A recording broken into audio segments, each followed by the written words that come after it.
Hello, and welcome back to episode 4 of Popcorn Diaries. I'm Adriana. And I'm Joe. And today we're going to be continuing our family classic movie countdown. We are going to start with movie number 4. So my number 4 movie happens to be a rather recent movie. It's Hotel Transylvania from Sony Pictures, released in 2012. This was directed by Genndy Tartakovsky. I actually went to the theaters and watched this. I really liked it. I really got into this movie, and it's got a great cast. You know, you've got Adam Sandler, you got Andy Samberg, you even have Selena Gomez, you got Kevin James, you've got Fran Drescher in there, Steve Buscemi. You've got this whole great cast of characters. So I really wanted to see this, and I was really, really happy that I did.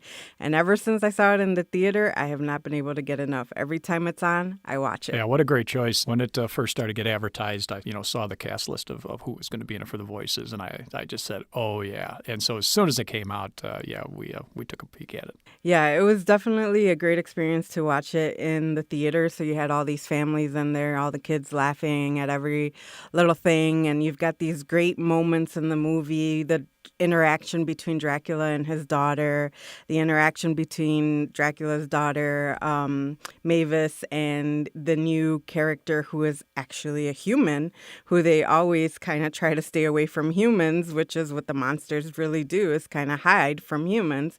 But we get Jonathan coming in, stumbling into the monster world, and we see that interaction of how Dracula is so protective of his daughter that he doesn't want her to even leave the hotel. So you've got these great funny moments. I think one of my favorite scenes is when Dracula and Jonathan are interacting in the Great Hall, and Dracula is trying to punish him by having him move all the tables. Yeah.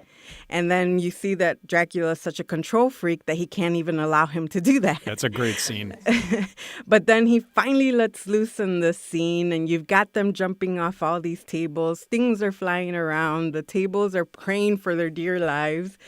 It's just such a funny moment. I love that scene. It's probably one of my favorites in the movie. Yeah, what I thought was really special about this movie is, the story is just nonstop funny. It's got great flow to it, and it's Transylvania. I mean, what's not fun about that Dracula and all the usual crew? When we watched it, we were just howling over it. Yeah, I think this is one of Adam Sandler's better movies. I mean, he does some great work. He does some decent work and then some not so great work. But this was definitely a home run. I think it's done really well with the family market. And as I said, I mean, this has been all over HBO. And every time it's on, I watch it. Yeah, I haven't seen the numbers on it, but I would be surprised if it has not done really, really well. Yeah, definitely. So let's hear your number 4. All right, number 4 for me, Aladdin. Oh my God, this is one of my favorites too. Yeah, this easily made my top 5 list of best family movies of all time. It's classic Disney. It's a great story. It's a story that works all the time. You got the poor kid who wants to get the princess. The setting in Agrabah is just absolutely perfect. It's got flying carpets. You've got good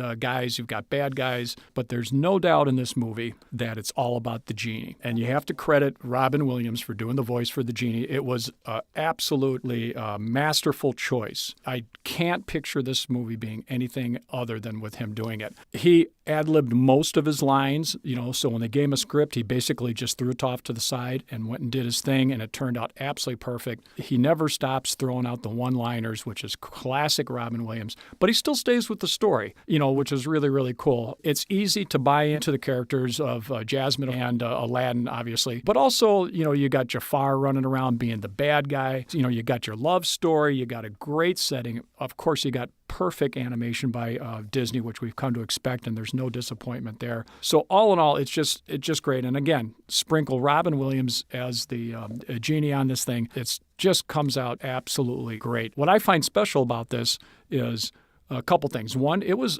actually nominated for 5 Academy Awards. It won 2. Yeah, it won for score and song. The Whole New World was the song in there that it got Academy Award for that. So for an animated picture back in 92, got to kind of remember the time frame here, to actually scoop up some Academy Awards is a big deal. There were over 500 people in the credits that worked on this movie. So this was a huge undertaking. And because of that, There is a lot of errors and continuity problems with this. The voice of Jafar, which was done by Jonathan Freeman, Patrick Stewart actually auditioned for it and was offered the part, but he had conflicts with Star Trek The Next Generation and could not work it in. Also for the genie, they had considered John Candy, Steve Martin, and Eddie Murphy, if you can even imagine those three playing the genie, which I cannot. Worldwide, it has made over $500 million, so hugely successful from a dollar standpoint. Yeah, so that's my number 4, Aladdin. Well, that's definitely one of my favorite movies, too. It's got great music. That's one thing that I really, really love about this movie. It's got such great music, great comedy, and of course, Robin Williams just brings it home. You wonder where he gets this stuff from. He just comes up with it on the fly. He just throws himself in there, and he just hits a home run. You can tell as you start to watch this and his character develops that he's just running with it. I can just imagine how this was behind the scenes trying to keep him in line. Yeah, I think that's where their continuity problems came from, because it's kind of, it's a great method to have him ad-lib and have the characters just kind of react, and you get these special true moments of acting, even though this is voice acting, but you still get these special true moments of acting. But it's harder to keep the story continuity going when everything keeps changing on a day-to-day basis, on a scene-to-scene basis.